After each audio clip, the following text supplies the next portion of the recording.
Okay, folks, I'm live.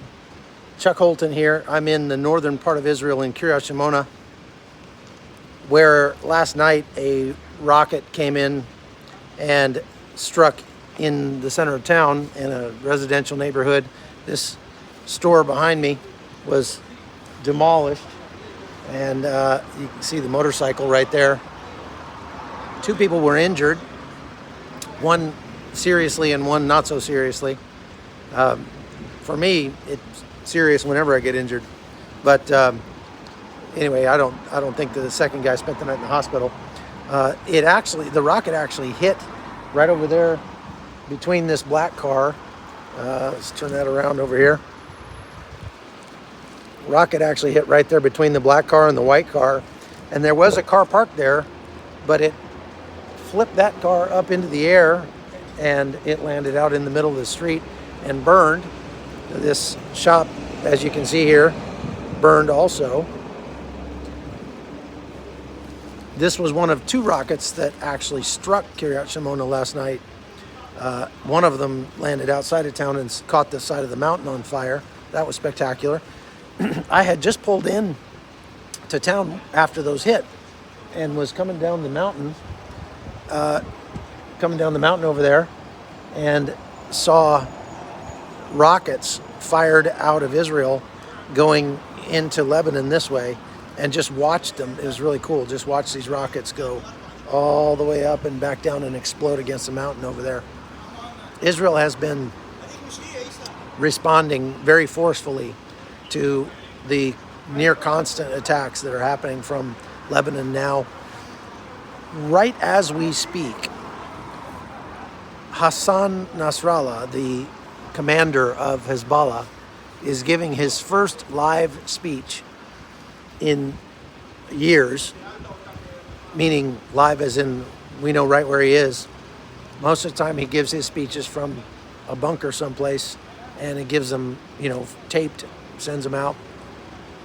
But they have a massive crowd in Beirut that is gathered to hear him speak, and he is, as right before I went live, let's show you this.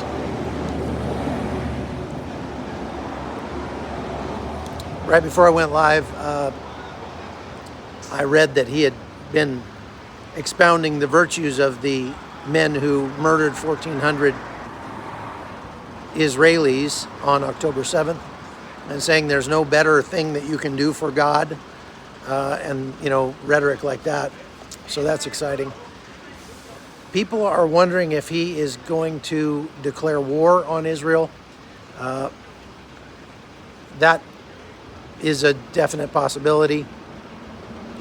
If he does declare war on Israel, the question really is, what would that look like? Because they've got, he says they have 100,000 troops. They probably have more like 20,000. They do have a bunch of reserves, which, as I explained last night, is more like guys who live in the neighborhood of a bunch of Hezbollah guys, and so they want to be like the cool kid on the block. And they say, yeah, I'll be Hezbollah too. But it's kind of an ad hoc thing. And when the chips are down, those guys might not really be counted on to go martyr themselves for the cause. They also likely have had very little training. Even Hezbollah does have some guys that have been very, very well trained. They've had a lot of training, but suffice it to say that it's probably going to be, well, it's going to be interesting to hear. I mean, he's still speaking. The question is, once he's done speaking, usually after Friday prayers is when things really get crazy, which is about sundown. So we might have another half hour or an hour before we know the final result of his speech. In the meantime, I want to talk real quick about Yemen. So the Houthi rebels in Yemen have declared war on Israel. I put a short up on my podcast on the Hot Zone about that. It's kind of the kind of thing that the Houthis are a rebel group. They're not the government of Yemen. They might be kind of called the de facto government of Yemen because you've got like, they control Sana'a. They control the capital city in Yemen. Sorry, I'm getting distracted by a guy over there. They control the capital city, and they have taken over a lot of, basically most of the Yemeni army. But the Yemeni army is not an expeditionary force. It's a defense force and maybe a territorial force. So they can fight against their neighbors, but they're not going to be able to project power very far beyond that. They do have a lot of missiles and rockets and things like that, some of which could reach Israel, and they've been firing them at Israel, and Israel's been shooting them down. The United States helped to shoot some of them down. I think that's about all they could do is just fire rockets. They're not going to, have landing craft coming ashore full of Yemeni troops in Israel. So the reason that I'm doing these long form lives is that I want to give you a fuller picture of what's going on in the war, because when I package news up, I can only show you kind of the really out of the ordinary stuff that's happening and not the ordinary stuff, and I can't explain it in enough detail to give you a real sense of what's going on. Now, there are some rockets being fired right now. I mean, that's not okay, but meaning they're coming out of Gaza. They're not coming out of Lebanon. I've got to check whenever I see the rocket alert comes up to make sure it's not in this area. If the rocket was gonna land anywhere near me, we would be hearing sirens right now. The sirens are very, very good. They're very good at calculating the trajectory of the rockets and only sounding the sirens in the areas that are actually likely to get hit. So if the siren goes off, you're gonna see me running. And I'll leave the camera going, but you'll see me go over and I'll go hide myself until the rocket lands. So they're shooting at Ashkelon right now. Those are rockets coming out of Gaza. Pretty amazing that this far into the war that Hamas is still able to fire rockets out of Gaza. But we have been told that the IDF has completely encircled Gaza City. They've cut off the north from the south now, and they will start rooting out the terrorists little by little inside Gaza City. And it is tough fighting. These guys are being, they've lost, I would say probably around 20 soldiers so far. We don't know the exact numbers. Last exact number I heard was 16. But there were some wounded too, and one of the wounded died. So it could be that they're making some noise over there. I'm trying to figure out what they're doing. There's a tow truck right here.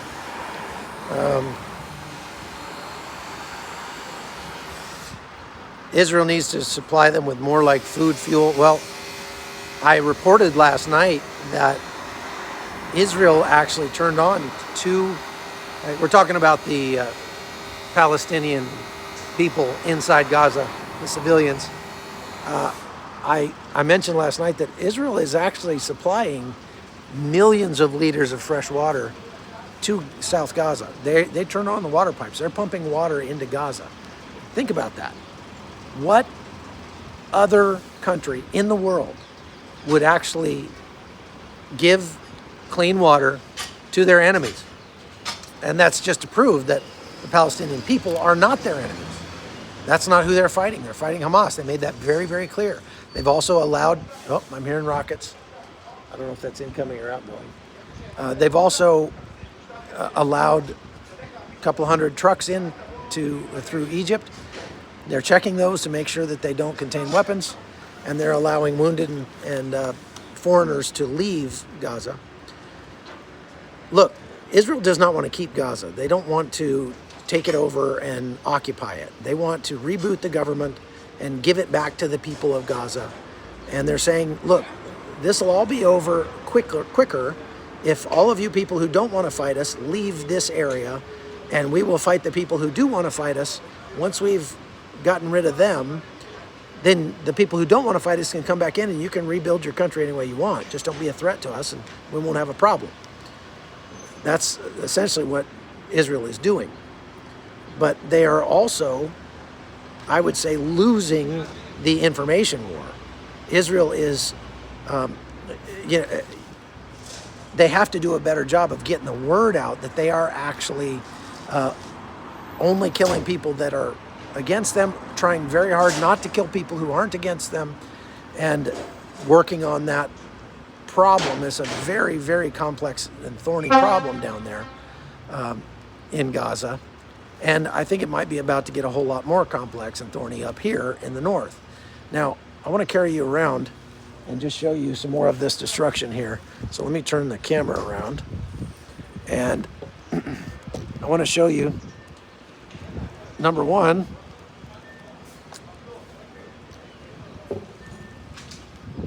whenever there is destruction, you will see cats there.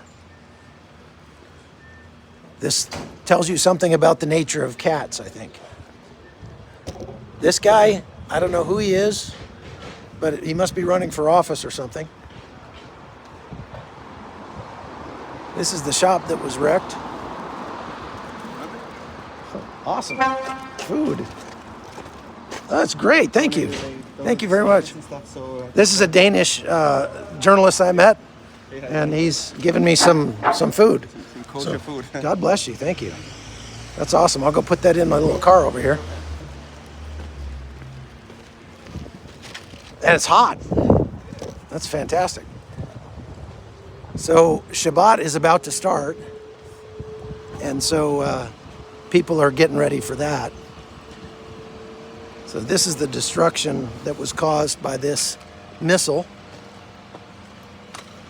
This was a burger joint, I think. Some kind of restaurant. It's pretty amazing that I guess all of these tanks of propane didn't explode, but they all have holes in them. And that's probably good. That was probably done intentionally. But it was one heck of a fire here. There's footage of it out there on the internet if you want to go look it up.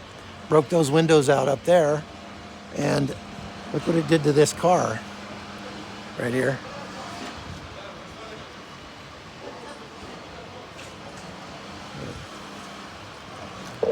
I would not call that a fixer-upper.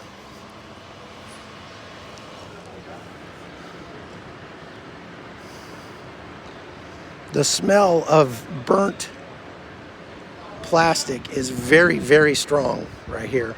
But I want you to notice something in this car. I don't know if you can tell what that is because it's all melted into everything else, but there's a child's car seat in the back seat of this car. And this car wasn't the one that was actually hit by the missile. The one that was hit by the missile was unrecognizable. I couldn't tell if it was a car or a truck. I couldn't tell what make or model it was. It was completely wrecked. It was parked right here.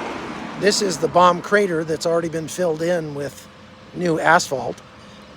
So that's where the missile actually struck. And that motorcycle has not fared too well either. This car was next to that one, and it's probably still drivable, but it needs a new windshield. And it melted the grill, the headlights. They all melted from the fire. So that's not great. I did a live from down here last night, but I could not show you all of that because it had just happened and there were still people down here cleaning it up. And what you don't want to do is give the bad guys a live feed into the results of what they've done so that they can shoot another one and kill all the first responders. That's called a double tap. It happens all the time in Ukraine. The Russians are really bad about that. And we don't want to cause that to happen here. So I want to answer this question: are we about to go into World War III? If you look around the world right now, there are more than 20 places where there is armed conflict going on. there's always places in the world where there's armed conflict, but right now we've got some very big ones, Ukraine and Russia. We've got Azerbaijan and Armenia. We've got here Israel and its neighbors. Now, at what point does it qualify as a world war? The United States is indirectly involved in several, or if not many, of the conflicts that are going on around the world. And so, well, you know, at what point is it an actual world war? I don't think you can call it a world war just yet, because there are always conflicts going on in the world somewhere. Job security for a guy like me, right? But I can't see most of your comments. They're stacked up on top of each other. If anybody knows how to fix that on an iPhone, please let me know, because I would love to be able to read your comments, but I can't.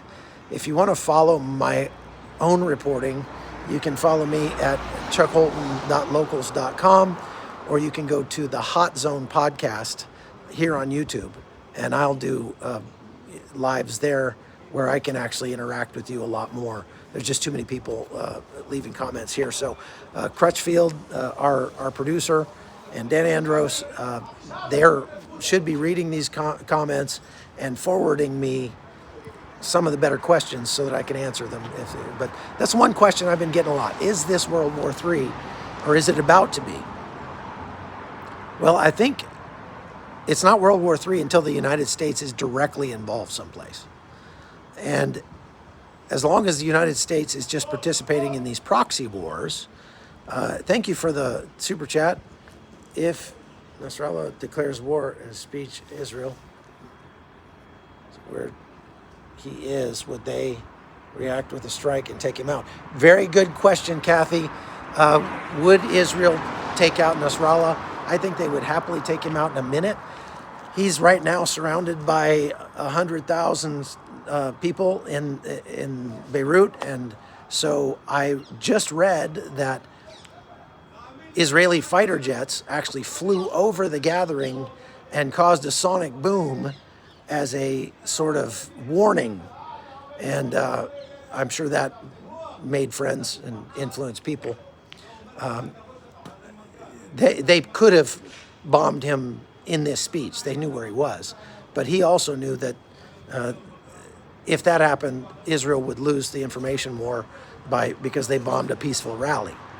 I'm not sure how peaceful that rally will be a few hours from now, but right now it's peaceful. So yes, they will certainly take him out.